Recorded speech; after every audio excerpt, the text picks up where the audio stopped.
آج کل ایک اور غلط رویہ رواج پا رہا ہے کہ لوگ عمرے کے بہت شوقین ہیں. ابھی حج کیا نہیں، حج کا فریضہ گردن پر ہے اور عمرے کے لیے جا رہے ہیں.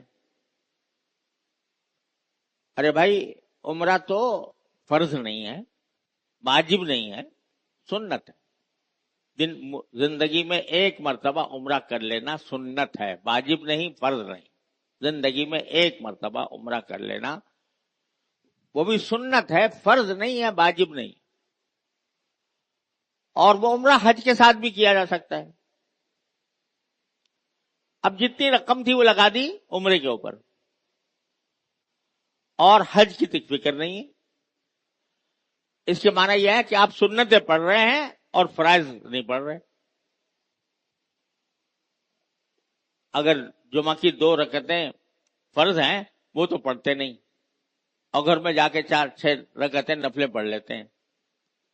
جیسے یہ گناہ ہے، ایسے ہی حج کو چھوڑ کر عمرہ کر لینا یہ اس شخص کے لیے جائز نہیں ہے جس کو عمرہ کرنے کے بعد جس کے پاس حج کرنے کی استطاعت نہ ہو. لہذا پہلا کام یہ ہے کہ حج ادا کرے، اور حج ادا کر کے پھر چاہے جتنے عمرے جو اللہ تعالیٰ توفیق دے کر لے. لیکن حج کو چھوڑ کر صرف عمرے پر اکتفا کرو. بعض لوگ یہ سوچتے ہیں کہ بھئی عمرے کو چلے جائیں گے تو ذرا ایک مرتبہ جا کر مقامات مقدسہ کی زیارت ہو جائے گی، کعبہ شریف کو دیکھ لیں گے اور ذرا آسانی ہو جائے گی، جب حج کو جائیں گے تو آسانی ہو جائے گی.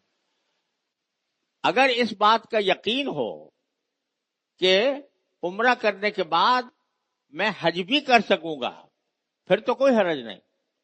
لیکن اگر سارا روپیہ تو لگا دیا عمرے میں اور پھر حج کے پاس کے لیے پیسے باقی نہ رہے تو یہ ناجائز ہے، یہ جائز نہیں ہے.